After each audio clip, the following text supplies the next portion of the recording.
예,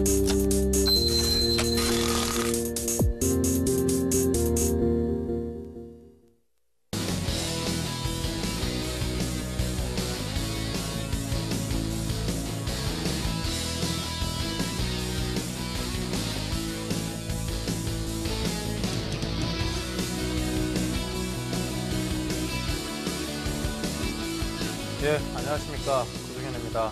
오늘도 화요일 2부를 책임지게 될 텐데요.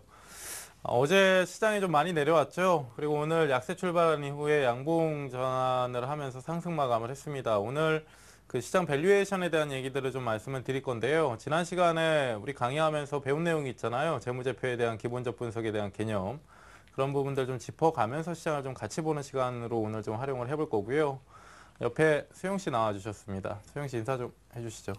네, 안녕하세요. 김수영입니다. 네, 오늘도 고종현 전문가와 함께 열심히 강의를 듣도록 하겠습니다. 네, 오늘 날씨가 좀 많이 덥죠? 네, 밖에 날씨가 많이 더웠죠. 그 수영 씨는 뭐 휴가 계획 없으신가요 혹시? 휴가요? 네. 네, 저는 휴가 아마 뭐 한 8월쯤에 네. 한번 갈 생각이 있어요. 그래요? 네. 휴가 못 가시잖아요. 그러니까요. 그죠? 예. 하루하루가 뭐 매일 그러니까 뭐 이게 주식 시장과 휴가를 사실 뭐 네. 시장이 변동성이 많이 나온다라고 해서 여유 있는 것도 아니고 네. 또 뭐 시장이 마냥 좋다라고 해서 또 여유 있는 것도 아닙니다. 그쵸. 하루하루 뭐 시장이 안 중요한 날이 없잖아요, 사실. 맞아요. 투자자 입장에서는. 예. 그래서 저는 한 가지 이제 바람이 있다면 예. 수영 씨가 휴가 가실 때 네. 저를 좀 데리고 가셔서 어떤가. 자, 농담이고요. 네. 일단은 지난 시간에 했던 내용 좀 복습을 좀 해볼게요. 그 지난 시간에 했던 내용들 기억하세요? 그 재무제표에 대한 내용들 했었죠? 네. 예. 복습을 하기 전에 말이죠. 네. 일단 그 오늘 저희 코너 도와줘요 리치맨 그러네요. 전화 상담 코너가 있거든요. 네. 참여 방법 제가 소개를 해드리겠습니다. 전화와 문자 두 가지 방법이 있거든요. 전화 상담은요. 서울 지역번호 02-3153-2631로 전화를 주시고요. 문자 상담은 013-3366-0110으로 문자를 보내주시기 바랍니다. 그리고 오늘 고종현 전문가가 강의를 하는데요. 과연 고종현 전문가는 어떠한 분인지 소개해드리죠. 꾸준함과 안정성을 추구하는 투자, 저위험, 고수익의 매매, 원칙과 기준을 갖고 선택과 집중을 통한 실전 대응을 펼친다. 고종현 전문가의 멘토링, 곧 공개됩니다.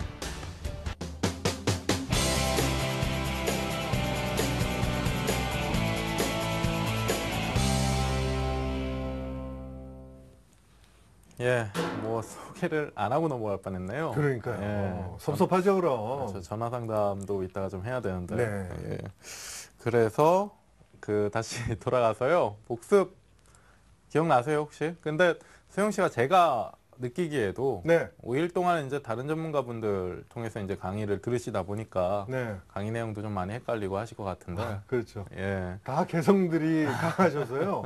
5분이 정말 어느 하나 비슷한 분이 안 계세요. 네. 네. 아무래도 이제 투자 성향이나 뭐 그런 자기 성격이라는 게 있기 때문에 그렇죠? 예. 누가 제일 호흡이 잘 맞나요? 수영 씨. 고종현 전문가죠. 그래요? 호흡이 가장 잘 맞는. 이런 질문은 내일 누구 나오시죠? 내일 이성대 전문가. 이성대 전문가님이 이런 질문 하시면 어떻게 대답하실 거예요? 어떻게 할 것 같아요? 네. 예? 고종현 전문가입니다라고 얘기할 거예요. 알겠습니다. 예. 지난 시간에 예. 그럼 제가 힌트를 드릴게요. 네. 재무제표에 대한 내용을 했었는데요. 네. 영업이익, 매출액, 기본적 분석을 하는데도 보조지표가 있었죠. 그랬죠. 생각나시는 거 있으면 한번 말씀해 보세요. 보조지표요? 네. 보조지표는 필요 없다고 말씀하시지 않았나요? 차트상의 보조지표죠. 그리고 그거는 정확하게 아셔야 되는 게 차트상의 보조지표가 필요 없다라고 말씀을 드린 적은 없습니다. 그런가요? 필요 없다라는 말씀을 드린 것보다도 예. 수십 가지의 보조지표가 있는데 예. 그중에 자기와 맞는 걸 쓰고 고르는 게 좋다라고 말씀을 그렇죠. 드렸죠. 그리고 그 전에 보조지표를 선택하기 전에 주지표인 캔들과 거리량을 먼저 알고 가야 된다는 얘기들을 했었고요. 그렇죠. 그렇죠. 그리고 기본적 분석, 재무제표를 해석하는 데 있어서도 보조지표가 있다라고 했습니다. 그게 이제 한 가지 예를 들면 PER도 이제 한 가지의 보조지표고요. 그렇죠. 또 뭐가 있을까요? 많죠. 뭐 PBR, ROE. 그렇죠. 네. EPS도 있고 그렇죠. EPS. 예. 그러니까 이런 부분들 지난 시간에 이제 설명을 해드렸었는데 사실상 기본적 분석상에서도 주가 차트 흐름상에서도 이제 패턴이라는 게 있잖아요. 이중바닥형도 있고 네. 외저점, 외고점 뭐 이런 패턴들이 있잖아요.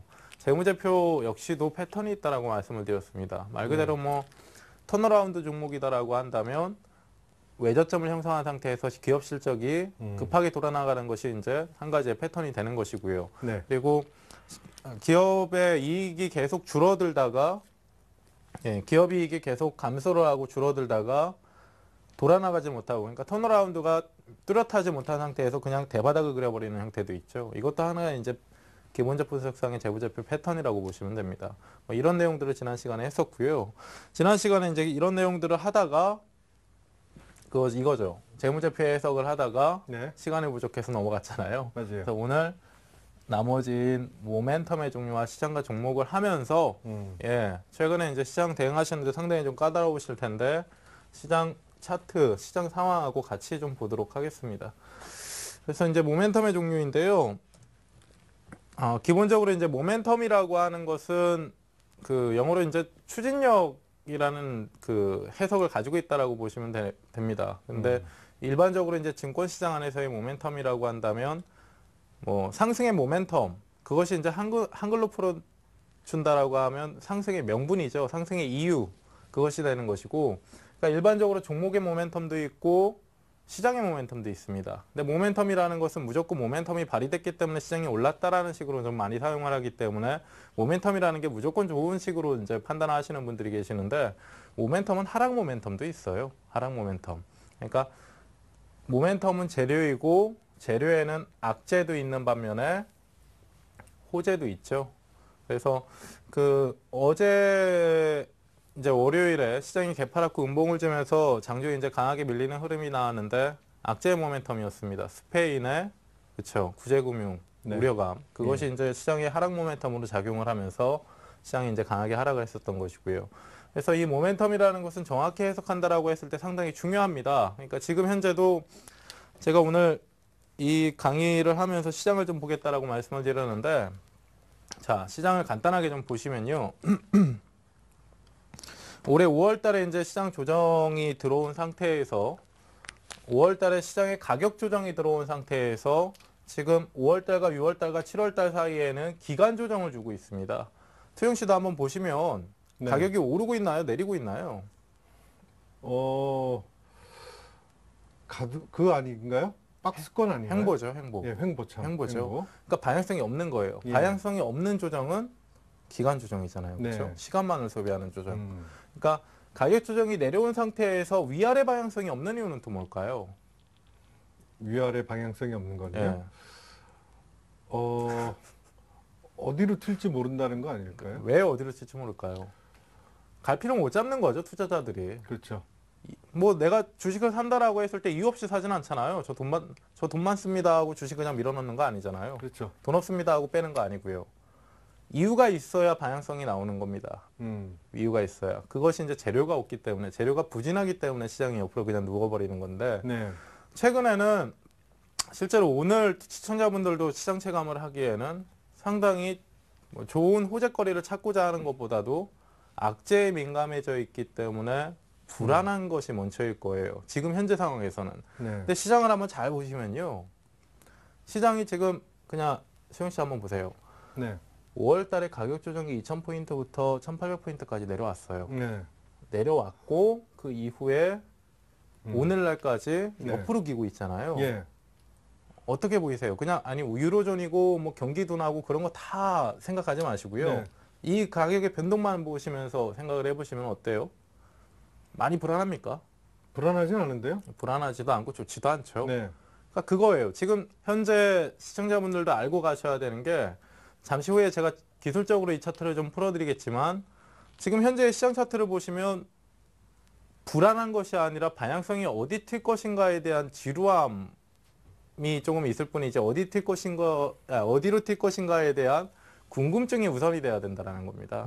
그래서 항상 이런 조정 구간, 가격 조정을 준 상태에서 기간 조정을 주게 되면 개인 투자자들은 지치죠. 오르든 내리든 방향성이 나와줘야 되는데 뭡니까 우횡보에 대한 방향성은 인정하지 않는 게 이제 개인 투자자들이다 보니까 네. 투자 심리가 상당히 좀 얼어붙어 있는 건데요. 음. 제가 일부에서도 이제 말씀을 드렸던 게 이쪽에 지금 보시면 거래 바닥이 나와요. 거래 바닥이 지지난주입니다. 지지난주에 거래 바닥이 나오고 저점이 나온과 동시에 시장이 이쪽 1800포인트를 끼고 등락을 펼치는 흐름상에서 거래가 지금 증가하고 있어요. 네. 이것도 우리가 첫 번째 기술적 분석의 개념이다라고 해서 주지표에는 캔들과 거래량이 있다라고 하면서 시청자분들에게 말씀드렸던 내용 중에 하나잖아요. 거래량이 증가하고 있다는 건 무슨 뜻이에요? 소영 씨. 거래량이 증가하는 거는 네. 파는 사람도 많고 사는 사람도 많고. 그렇죠. 예. 거래량이 증가하고 있다는 것은 거래가 활발하게 일어나고 있다는 거죠. 네. 그러니까 거래가 바닥이었다라는 것은 시장 참가자들이 이제 관망세를 취하고 있었다라는 것인데 그 이후로 증가하고 있다라는 것은 적극적으로 시장을 팔든 사든 나서고 있다라는 겁니다. 그래서 지금 가격 조정을 주고 우횡보를 주고 있는 시점에서 거래가 증가하고 있고 이 구간 안에서 이제 방향성은 결국엔 모멘텀으로 인해서 오고 그 모멘텀이라는 게 붙게 되면 방향성은 강하게 튈 수밖에 없다라는 거예요. 그러니까 모멘텀 얘기를 하다가 지금 여기까지 온 건데요. 네.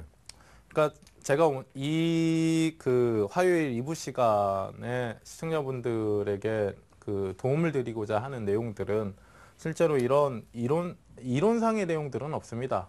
실제로 이제 내일이나 실제로 주식 투자를 하시는 데 있어서 도움되는 수 있는 내용들을 주로 가져와서 말씀을 드리기 때문에 네. 그 지금 현재 시점에서 시장도 중요하잖아요, 사실.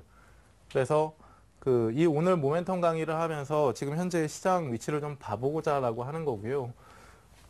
오늘 이제 모멘텀이라는 것이 일부 시간에도 제가 잠깐 힌트를 드렸던 것이 뭐냐면 이번 주 중에 지금 중국에서 경제회의하고 있습니다. 예, 최근에 이제 작년부터 긴축 완화에 대한 것을 넘어서 금리 인하를 2차례 올해 단행을 하고 실제로 유동성을 최대한 확대하고자 적극적으로 나서고 있는 것이 중국이고요.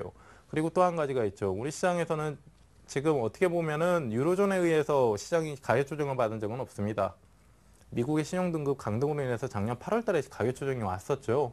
그리고 나서 9월 달, 10월 달, 11월 달, 12월 달 유로존에 의해서 기간 조정을 줬어요.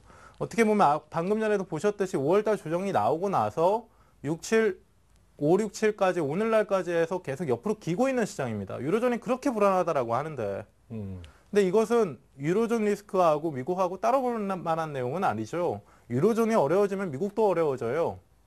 앞에서 말씀드렸던 것이 미국의 하락 모멘텀으로 인해서 가격 조정을 강하게 받습니다. 우리 시장은. 근데 유로존의 리스크, 제한적인 유로존만의 국한적인 그런 리스크로 인해서는 가격 조정을 받는 적이 없다라는 거예요. 그래서 지금 앞에서 이제 말씀드렸듯이 미국과 중국입니다. G2, 미국과 중국 안에서 유동성 확장에 대한 대책들이 어느 정도 모멘텀으로 작용을 할 수 있다라고 한다면 앞에서 거래량 느는 것도 보셨잖아요. 가격 수렴하는 것도 보셨고요. 튈 수 있다라는 거예요. 그래서 그런 부분들이 있고요. 그래서 예, 다시 강의로 좀 돌아오면 주가의 변동성을 부여하는 촉매 역할을 합니다. 그러니까 주식을 살 때 수영 씨가 A라는 종목을 샀어요. 네. 왜 사셨어요? 라고 제가 질문을 합니다. 네. 답변이 오겠죠? 네. 그게 이제 모멘텀이 되는 거예요. 음. 그러니까 예를 들어서 소영 씨가 지금 주식 투자 하시다가 지금까지 종목을 어떤 종목을 샀을 때 네. 보통 어떤 가장 빈번하게 들었던 재료, 이유, 왜 사셨습니까? 그러니까 오른다니까 사는 거죠. 단순히 오르는데 왜 오른다라는 것은 모르셨어요? 여러 가지 얘기들이 많았죠. 네, 예로 재료들, 그렇죠. 뭐 네. 자원 개발을 한다든가, 네네. 뭐 M&A, 네, 뭐 신약 개발, 그렇죠. 뭐 삼상 실험 성공. 네. 많이 들었죠. 그렇죠. 그런 것들이 이제 주가의 촉매 역할을 하는 모멘텀이라고 하는 겁니다. 네. 그래서 시청자분들도 단순하게 이제 오늘 조금 시청자분들에게 이해를 좀 시켜드리고 싶은 내용 중에 하나가 수영 씨도 그런 내용들 재료를 듣고 이제 매매를 하시잖아요. 네. 그것도 중요해요. 중요한데 단순히 앞에서 이제 수영 씨가 제가 처음에 질문했을 때 오를 것 같으니까 샀다라고 말씀을 드렸잖아요. 그것은 모멘텀이 아닙니다. 그건 뭔가요? 그렇죠? 그건 말도 안 글쎄요, 되는 얘기인가요? 그냥 꿈인가요? 네. 예. 그러니까 이 모멘텀이라고 하는 것은 정확한 명분이 있어야 된다라는 거예요. 시장 참가자들은 나와 같지 않습니다. 얼마나 수만 명이, 수백만 명이 모여서 치열하게 전투를 하잖아요. 그러면 유가가 하락했다. 이것도 모멘텀인가요? 그렇죠. 유가가 그것도 하락했다라는 것은 재료예요? 정유주들한테는 중요한 재료죠. 어. 하락 모멘텀이 될 수 있는 재료니까. 예. 그리고 유가 하락으로 인해서 화학주들 같은 경우는 원재료가 싸지는 반면에 가격도 같이 다운되면서 뭐 수익성에 대한 얘기들을 할 수가 있는 거고요. 예. 그리고 유가가 급등락을 하게 되면, 그러니까 그 하나의 명분으로도 여러 가지로 풀어낼 수가 있는 거예요. 그러니까 환율 하락, 환율 상승도 그렇죠, 아, 그렇죠. 예. 그런 것들은 이제 전반적인 시장의 모멘텀이 되는 거죠. 예. 시장의 모멘텀. 조금 이따가 이제 모멘텀을 좀 구분지어서 말씀을 드릴 겁니다. 예. 시장의 모멘텀도 있는 반면에 개별 모멘텀이라는 게 있죠. 그 회사의 모멘텀이에요? 그렇죠. 예. 개별적인 모멘텀입니다. 그러니까 제가 오늘도 일부 포트폴리오를 하면서요. 예. 시장 동조화가 강한 종목군들이 손실률이 커요.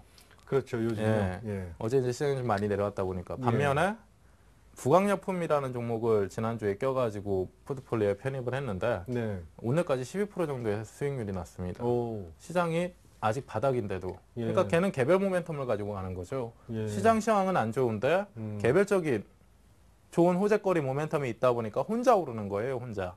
이런 것들이 이제 개별주들이죠. 그래서 이렇게 구분을 지으시면 돼요. 시장 모멘텀은 아까 이제 소영 씨가 아주 잘 얘기를 했던 것이 환율이나 유가, 그리고 뭐 대외변수죠. 유로존 얘기들이나 시용등급 강등이나 상향에 대한 내용들, 그리고 네. 금리, 예. 그렇죠? 그런 내용들이 이제 시장의 전반적인 모멘텀이 되는 것이고, 개별 모멘텀이라고 한다면 앞에서 말씀드렸듯이 종목당의 신약 개발, 특허, M&A 뭐 그런 재료들. A라는 종목이 M&A를 한다라고 해서 그게 시장이 막 오르는 건 아니잖아요. A라는 종목이 오르지. 그렇죠. 그러니까 시장 모멘텀, 그 A라는 종목의 개별 모멘텀은 딱 A라는 종목에만 국한이 되는 겁니다. 얘가 모멘텀이 생겼다라고 해서 시장이 오르는 건 아니니까요. 그러니까 모멘텀이 상승 모멘텀만 있는 게 아니라 하락 모멘텀도 있다. 그렇죠. 하락 모멘텀 같은 경우도 한 가지 예를 들자면 예. 유상증자라는 거 아시죠? 아, 많이 당해봤죠. 유상증자, 네. 감자. 네. 예. 일반적으로 이제 대형 우량사들 같은 경우는 유상증자가 아주 드물어요. 예. 근데 소형사들 같은 경우는 코스닥에 특히 예. 자금 조달을 위한 것이 가장 큰 목적이기 때문에 그쵸. 빈번하게 하죠. 어떻게 네, 보면 부실한 잡주들. 종목군들. 예, 그렇죠. 그러니까 유상증자라는 것이 근데 딱 이것은 좋다 또는 나쁘다, 호재다, 악재다라고 풀어낼 수는 없습니다. 유상증자의 종류도 아시죠? 네. 삼자 배정도 있고요. 삼자 배정, 주주 배정도 있고요. 예. 그렇죠? 그러니까 예를 들어서 삼자 배정은 악재인 것 같아요, 호재인 것 같아요. 삼자 배정은 악재 아니겠습니까? 그러니까 제가 지금 정의 짓지 말라고 말씀드렸잖아요. 호재가 될 수도 있고 약재가 될 수 그렇죠. 있는 거예요. 네, 근데 맞아요. 일반적으로 유상증자를 한다라고 했을 때 삼자 배정은 호재거리가 많습니다. 네. 그러니까 예를 들어서 유상증자라는 것은 증자를 하는 기업이 시장에서 자금 조달을 하고자 하는 목적으로 주식을 새로 발행을 하는 거잖아요. 예. 그럼 기존 주주들 같은 경우는 주식 수가 많아지니까 그만큼 내가 가지고 있는 주식의 프리미엄이 감소하게 되고 투자 가치가 하락하게 되죠. 네. 근데 삼자 배정 같은 경우는 특정인들한테 딱 정해놓고 이 사람들이 주식을 가져간답니다. 그래서 내 회사가 지금 돈이 필요하기 때문에 이 사람들한테 몇십만 주, 몇백만 주 증자를 하겠습니다. 뭐 네. 이런 식이잖아요. 예. 그렇게 되면 이제 대량 블록딜이 되기 때문에 그렇죠. 고의예수라는 것도 있고 묶여버리고 예. 하다 보니까 기존 주주들한테는 증자로 함으로 인해서 주식 수가 늘어난다라는 것보다 네. 증자를 함으로 인해서 기업에 돈이 들어가가 자금 조달을 하게 되고 이 돈을 가지고 활용을 하면서 얘가 무슨 일을 할까 그에 대한 기대감이 더 커져 버리는 거죠. 네. 그래서 기존 주주들한테도 유리하게 흘러가는 경우가 많은 것이 이제 삼자 배정입니다. 네. 반면에 이제 주주 배정 같은 경우는 앞에서 말씀드렸듯이 주식가치 희석이라는 악재가 더 민감하게 받아들여지는 그런 유상증자의 형태라고 보시면 돼요. 예. 그래서 그것도 이제 한 가지의 개별 모멘텀이고요.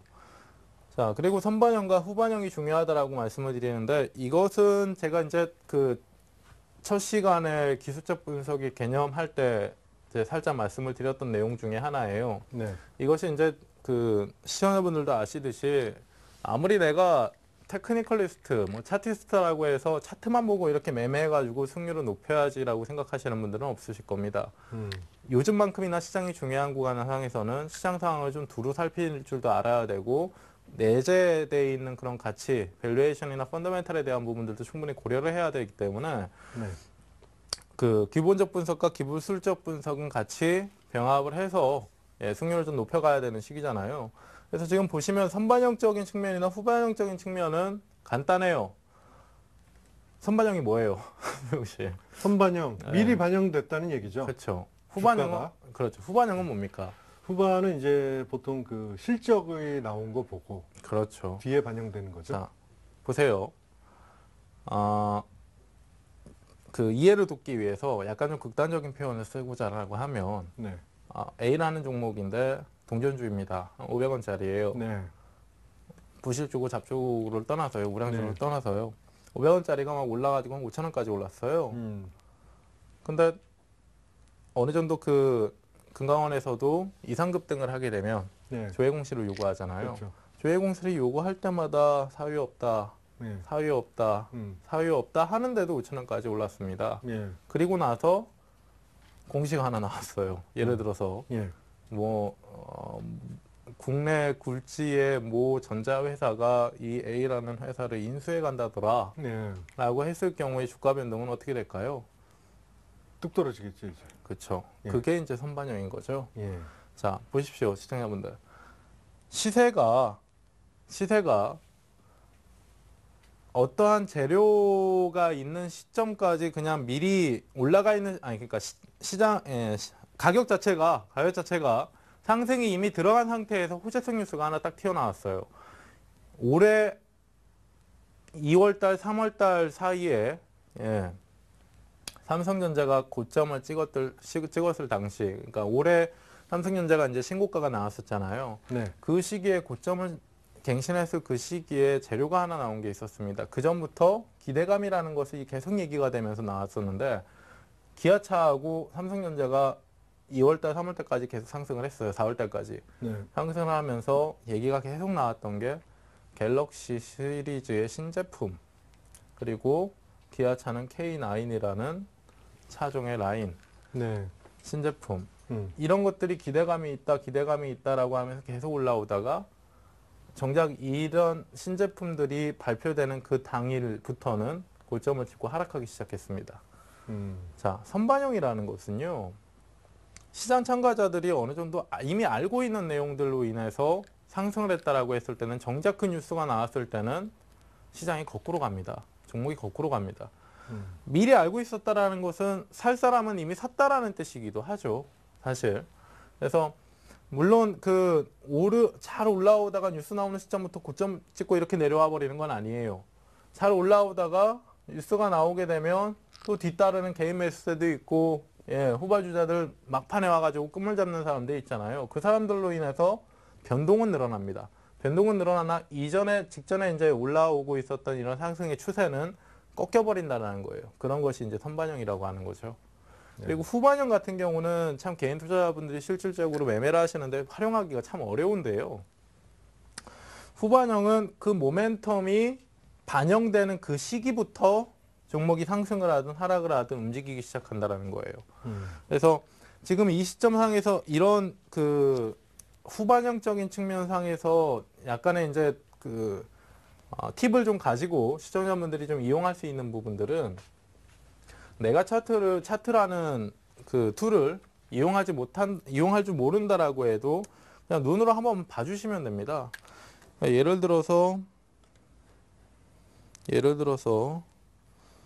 제가 호남석유를 좀 보면서 주식 차트를 보면서 좀 말씀을 드릴게요. 자, 이건 하이마트고요. 네.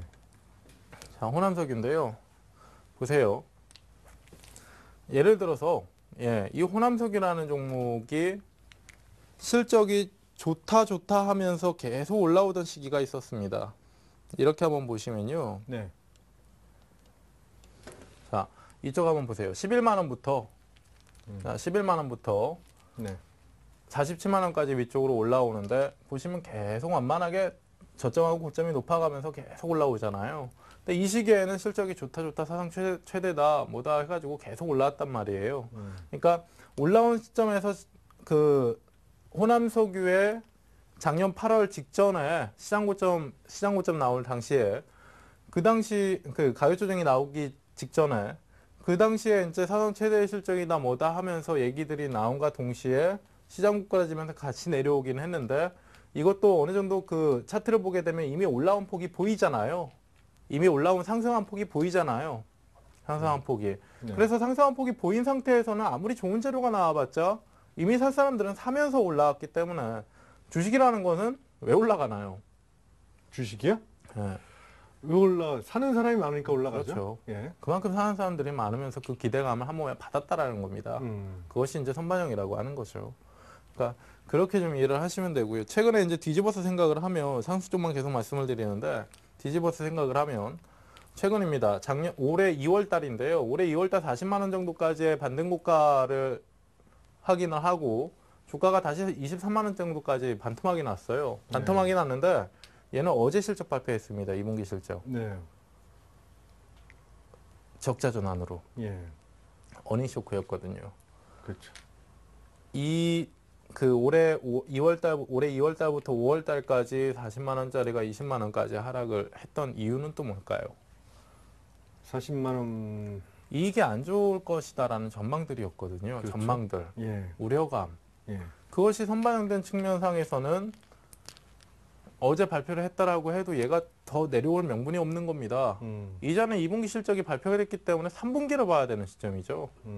2분기 어제 실적 나쁘다더라. 빨리 팔아야 되겠다. 이미 주가는 하락해 있는데 네. 2분기 실적 때문에 부진 때문에. 그래서 이런 부분들이 그 선반영적인 측면이라고 이해를 하시면 되고요. 네. 자, 강의 내용을 다시 돌아가서 그래서 선반영과 후반영은 상당히 중요합니다. 시청자분들이 차트를 못 보시더라도 지금 재료가 나온 시점에서 미리 기반영이 된 종목인지 뭐 내려왔든 올라왔든 이미 움직여 놓은 종목인지 예, 그렇지 않은 종목인지를 꼭 파악을 하시고 모멘텀을 활용하셔야 된다라는 겁니다. 자, 그리고요. 예, 시장 모멘텀하고 이제 개별 모멘텀하고 좀 나눠서 설명을 해 드릴 텐데 우리 시장은 우리 시장만의 특별한 모멘텀이 있죠. 내재된 모멘텀이. 휴전국가잖아요, 우리나라는. 그렇죠. 예.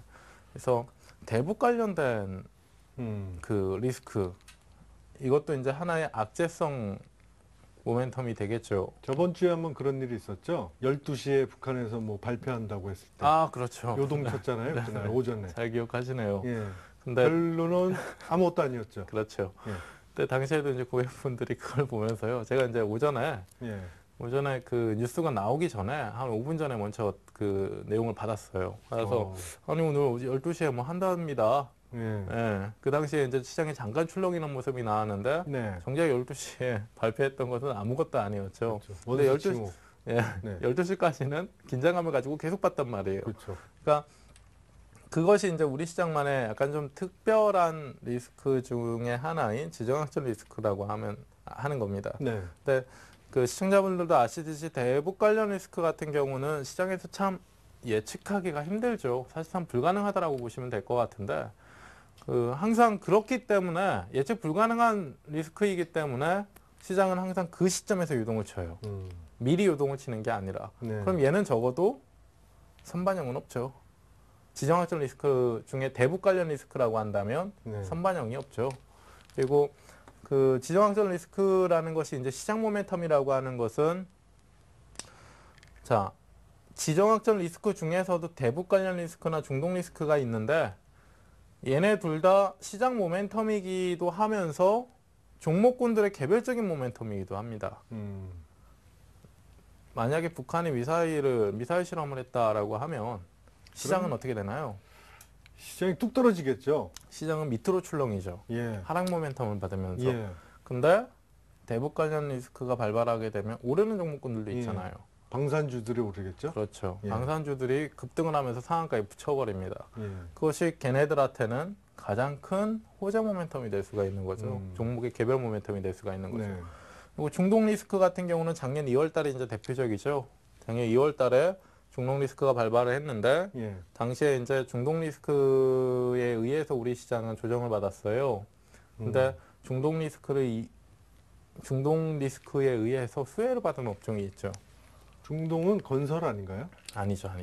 중동은 그런가요? 건설한테는 악재죠. 예. 악재, 피해 업종이 되죠. 수혜를 중동은 본다. 예. 오일 부자 많잖아요. 오일 부자. 정유주. 예. 예. 유가가 급등을 하면서 정유주들의 사상 최대 실적이 나왔습니다. 네. 시장 악재이기도 하면서 시장은 하락을 했고요. 시장 악재이기도 하면서 특정 업종군들에게는 개별 호재성 모멘텀으로 다가간 경우라고 이해를 하시면 돼요. 네. 자, 그리고 이제 시장 모멘텀 중에는 통화 정책으로 인한 유동성, 가감이라고 하죠. 그러니까 앞에서 이제 시장 상황 설명을 해드리면서 말씀을 드렸듯이 중국이나 미국 쪽에서 유동성 확장에 대한 대책들을 내놓고자 지금 액션을 취할 준비를 하고 있습니다. 네. 근데 유동성이라는 것, 우리나라에서도 매달 둘째 주 목요일 정도에 열리는 그 금통위 있잖아요. 금융통화위원회. 거기서 네. 이제 금리를 결정하게 되죠. 네. 금리를 결정하는데 증권시장은 실제로 그 금리에 상당히 민감합니다. 유동성 시중에 얼마나 풀려 있느냐에 따라서 주식에다가 프리미엄을 어느 정도 더 붙일 수 있냐라는 것으로 다가오기 때문에, 그러니까 유동성 가감이라고 하는 것은 통화정책, 그것이 이제 시장 모멘텀이다라고 하는 겁니다. 금리 인하를 했을 때는 은행에 있는 돈들이 빠져나오겠죠. 그렇죠. 부동산으로 가든 네. 증권 쪽으로 오든 채권 쪽으로 가든 하겠죠. 네. 그러면서 증시에 이제 유동성 랠리라고 하는 금융 장세가 펼쳐지는 겁니다. 보통 이제 금리 인하기, 그렇죠? 금리 인하기에 유동성 장세가. 그리고 얼마 전에 금리 내렸잖아요. 그렇죠. 돈이 많이 풀렸나요? 그것도 제가 이제 간단하게 좀 말씀을 드리면요. 예. 정말 그게 어떻게 보면 저는 지금 시장 외적인 부분 상에서 유로존이나 미국 경기나 중국 경기를 얘기하고 있는 시점인데, 네. 우리 시장 안에서의 가장 큰 모멘텀이라고 하는 것이 가장 큰 내재된 그 모멘텀이라고 하는 것이 유동성에 대한 내용들입니다. 근데 그 유동성이라는 것이요, 네. 우리 시장뿐만 아니라 미국도 그렇고요, 중국도 그렇고요. 네. 제가 이게 기억이 나는 게 작년 이제 하반기에 막 접어들었을 때쯤 네. 시장에 8월 조정이 나오고 나서 하반기에 막 접어든 건 아니네요. 그러니까 3분기가 이제 지나갈 때쯤 50년 이래 최대로 미국 기업들의 현금 자산이 최대치다. 네. 그러니까 유동성은 이미 시중에 풀려 있는데요. 각국이 이제 공조를 통해서 금리는 내리고 있는데 네. 자꾸 은행에서 돈을 나가라고 밀어내고 있는데도 돈들이 빠져나오질 않습니다. 그러니까 유동성에 대한 대책들은 계속 활발하게 이제 액션을 취하려고 하고 있는데 돈들이 이제 경직화되고 부동화가 돼 있는 거죠. 움직이질 않는 겁니다. 네. 유동성을 확대한다라고 했을 때 효과를 보려면 유동성을 풀어서 돈을 풀어서 그 돈들이 돌아다니면서 이제 투자가 돼야, 뭐 기업들의 설비 투자나 뭐 이런 것들이 적극적으로 돼야 유동성 효과를 나타낼 수가 있는 건데, 네. 유로존 리스크다 뭐다 해가지고 기업들이 돈을 가지고 있어도 풀 생각을 안 해요. 위험하니까. 투자된 돈이 손실로 다가올 수가 있으니까요. 네. 그래서 그것이 지금 가장 큰 문제입니다. 그렇죠. 유동성. 네, 그렇죠. 약간 이제 외적인 부분 좀 말씀을 드렸던 거고요. 네. 유동성인 돈이 많이 풀려 있는데, 네. 저는 왜 돈이 없을까요? 그렇게 글쎄요. 돈이 많이 풀리는데 왜 나는 없을까? 나한테는 왜 안 들어오나? 이 뭐하는 유동성인가? 그러게요. 네. 그러니까 제가 아직 앞에서도 말씀드렸듯이 어떻게 보면 저는 이제 지금 현재 경기 판단을 그렇게 하고 있습니다. 실제로 이제 버냉키 의장 같은 경우도 3차 양적 완화는 거의 이제 히든카드 마지막 남은 조커로서 활용을 하고자 하는데, 네. 그 사람도 이제 지난주에 상하원에 이제 출석을 했었단 말이에요. 네. 그 상황 속에서도 이제 가장 초점으로 맞췄던 것이 유동성을 푸는 것만이 대안은 아니다. 그러니까 지금 이미 풀려져 있는 돈들을 은행에서 빠져나가게 하기 위해서, 그러니까 부동화되어 있는 자금들을 말 그대로 유동시키기 위해서 네. 여러 가지 대책들을 좀 내놓고 있다라고 하는데, 그 부분이 핵심이다라고 봅니다. 그래서 시중에 돈은 많이 풀려 있지만 돈들이 움직이지 않고 있는 상태에서 중국 증시만 봐도 그렇죠. 두 차례 금리 인하를 했는데도 불구하고 중국 증시는 그냥 줄줄 흘러내려요. 시장에 돈이 안 들기 때문에. 예. 그게 이제 가장 큰 문제라고 보고 있고요. 다시 이제 강의로 돌아와서 네. 자, 4년마다 돌아오는 모멘텀입니다. 최근에 이제 수영 씨도 혹시 매매해 보셨나요? 이 종목군들 선거 관련 일정에 형성되는 아니요, 테마. 저는 쳐다도 안 봅니다. 아, 그래요? 네. 예전에 4대강 때는요. 아우, 전 재산을 그냥 다 집어넣었다가. 4대강 때요. 예, 뭐 되는 줄 알고. 눈물만 흘리고 나왔죠. 그때 엄청났죠? 아, 예. 말도 하기 싫어요. 생각도 하기 싫네요. 예. 이화 네. 종목도 있고 뭐 홈 종목도 네, 있고 삼. 울트라 모모도 있고 삼 종목도 있고 그렇죠? 그 선거 관련 일정에 형성되는 테마. 예. 참 알아두셔야 되는 모멘텀 중에 하나입니다. 매 주기마다 돌아오는 모멘텀이기 때문에 재료이기 때문에 상당히 중요하고요. 실질적으로 4년 동안 준비해서 그 선거 테마만 제대로 타면 주식농사는 다진다라는 소리까지 할 수 있을 정도로 대시세가 들어오다 보니까. 네. 그래서 최근에 이제 정치인 테마나 그 뭡니까 대선 관련 정책주들 있죠. 정책 수혜주들. 그런 종목군들이 대시세가 나잖아요. 보통 뭐 1000% 가까이도 시세를 한 번씩 주기 때문에 네. 그런 종목군들은 이제 시장 모멘텀, 제가 지금 이 모멘텀을 왜 시장 모멘텀에 끼워넣었냐면요.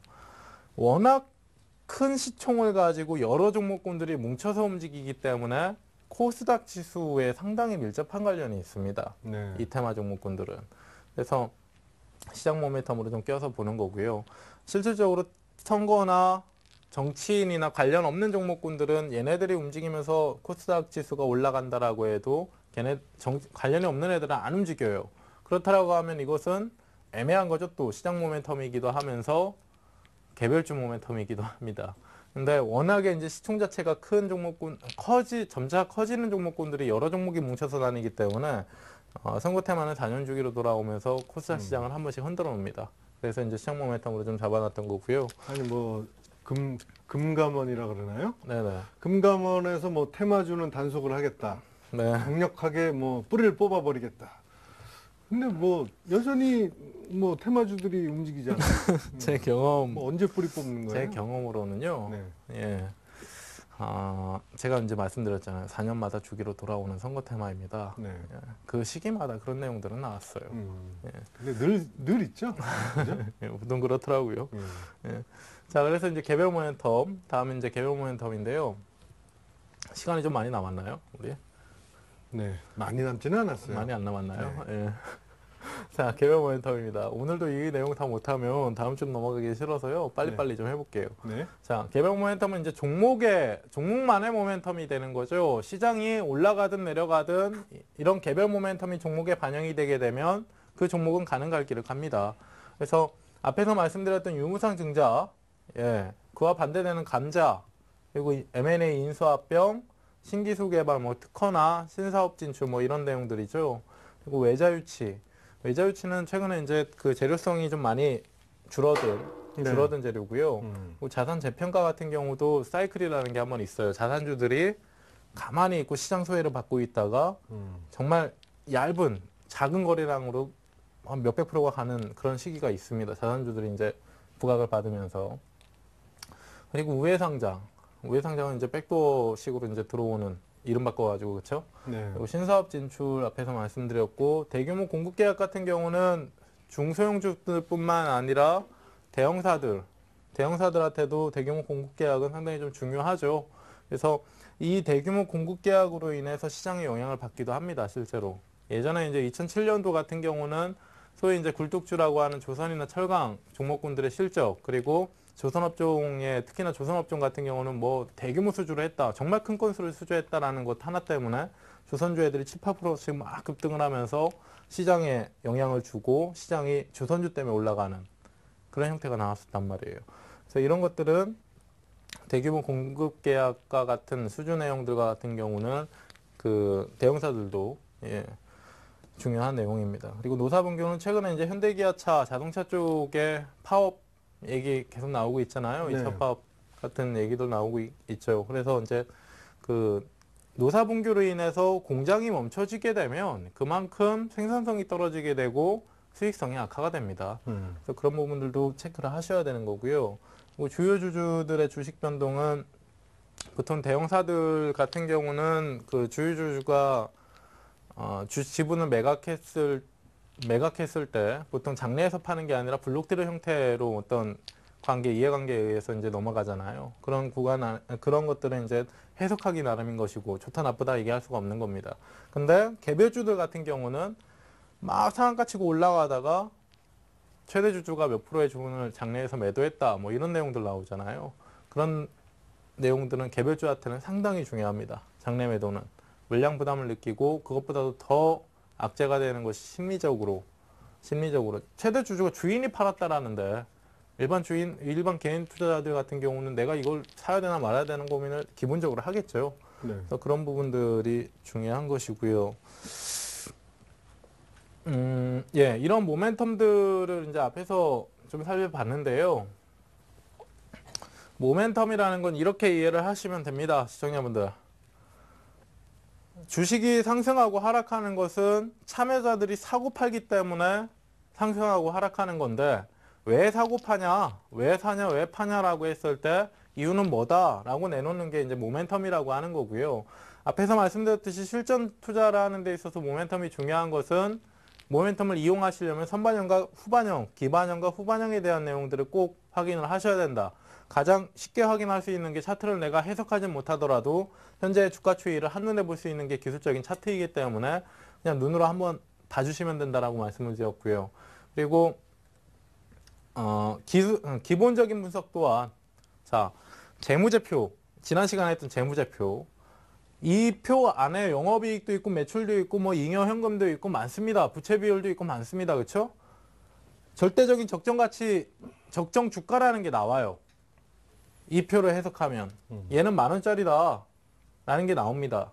근데 주식시장 안에서는 얘가 10,000원짜리라고 해서 10,000원에서 안 움직이지가 않잖아요. 수급에 의해서 때론 20,000원도 갔다가 때론 5,000원까지도 하락을 합니다. 적정 가치가 10,000원인데도 불구하고. 그렇기 때문에 이런 부분들은 꼭 상대적으로 알고 가셔야 된다는 거죠. 실제로 재무제표의 분석을 통해서 기업 가치를 절대적인 가격선으로 딱 얼마다라고 매길 수 있다라고 한다면 주식 투자는 매력이 없습니다. 하실 필요도 없고요. 그래서 이런 부분들은 상대적이다라고 하는 게 또 뭐냐면 지금 시장의 PER이 시장의 가치가 한 PER이 10배 수준이다라고 했을 때 내 종목이 뭐 8배나 7배 또는 동업종, 건설업종이다라고 했을 때 대림산업이 지금 PER이 5배다. 근데 GS가 한 3배 수준밖에 안 돼요. 상대적인 저평가를 받고 있는 거잖아요. 이런 식으로 판단을 하셔야 된다는 겁니다. 기본적 분석도 이 표 본다라고 해서 답 다 나오는 거 아니에요. 재무제표 본다라고 해서. 그게 있고요. 예, 오늘 강의 여기까지인데요. 네. 예. 네, 오늘 강의 잘 들어봤습니다. 네. 이번 시간에는요, 시청자 여러분들이 가지고 계시는 종목에 대해서 상담을 해드리는 시간입니다. 다음은 도와줘요 리치맵 시간입니다.